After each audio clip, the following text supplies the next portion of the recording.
Hello everyone, today we will talk about how to fix or how to solve the problem of desktop on Uber app. You will click on settings.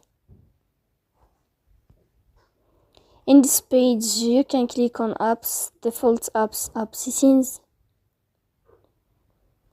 On above you can search about Uber app.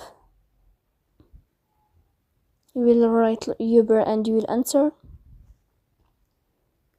Then you can click on first stop and you can click OK.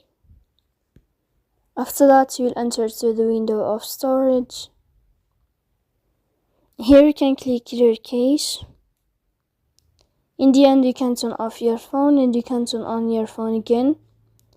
So please don't forget to support us by like and subscribe. See you next time in another video and thank you for your attention.